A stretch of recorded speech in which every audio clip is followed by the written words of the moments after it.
Hey hi, Sunday ஸ்பெஷலா squid gravy restaurant style எப்படி சேர்த்துன்னு பார்க்கலாமா? நான் இன்னைக்கு செய்யல, ஹஸ்பண்ட் தான் செஞ்சுட்டு இருக்காங்க. ஒரு பேன்ல 3 டீஸ்பூன் எண்ணெய், கார்லிக் சாப் பண்ணி சேர்த்துக்கிறாங்க. காரத்துக்கு ஏற்ற மாதிரி பச்சை மிளகா சேர்த்துக்காங்க. கார்லிக்கோட கலர் லைட்டா மாறின பிறகு ஒரு ஆனியன் ஸ்லைஸ் பண்ணி சேர்த்துக்கிறாங்க. கொஞ்சமா கறி லீஃப் சேர்த்து நல்லா மிக்ஸ் பண்ணிட்டு ஆனியனோட கலர் நல்லா ப்ரௌன் கலர் ஆயிட்ட பிறகு 2 டேபிள் ஸ்பூன் அளவுக்கு ஜிஞ்சர் கார்லிக் பேஸ்ட் சேர்த்துக்கிறாங்க. ஜிஞ்சர் கார்லிக் பேஸ்டோட பச்சை வாசனை போற வரைக்கும் நல்லா வதக்கி எடுத்துக்கலாம்.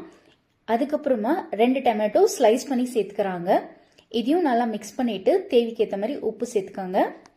சால்ட் சேர்த்த பிறகு லைட்டா மிக்ஸ் பண்ணிட்டு 1/4 டீஸ்பூன் மஞ்சள் powder, 1 teaspoon Kashmiri red chilli இல்லைன்னா நார்மல் ரெட் சில்லி சேர்த்துக்காங்க.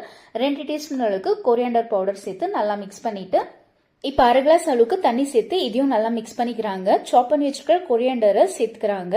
இப்போ லிட் போட்டு ஒரு 5 நிமிஷத்துக்கு பச்சை வாசனை போயிட்ட பிறகு வாஷ் பண்ணி வச்சிருக்கிற ஸ்குவிட் சேர்த்துக்கலாம். ஸ்குவிட் சேர்த்து ரொம்ப நேரம் வேக வைக்க கூடாது. ரொம்ப நேரம் வேக வச்சா ஸ்குவிட் ரப்பர் மாதிரி ஆயிடும். அதனால 5 மினிட்ஸ் வெந்தா போதும். இன்ஸ்டன்ட் கோகனட் மில்க் பவுடர் கிடைக்கும். அது கொஞ்சமா தண்ணியில டைல்யூட் பண்ணி அது சேர்த்துக்கிறாங்க. கொஞ்சமா கறி லீவ்ஸ், பாதி லெமன் ஸ்குவீஸ் பண்ணி சேர்த்துக்கிறாங்க. கோகனட் ஆயில் சேர்த்து நல்லா மிக்ஸ் கொடுத்துட்டா சூப்பரான ஸ்குவிட் கிரேவி ரெடி.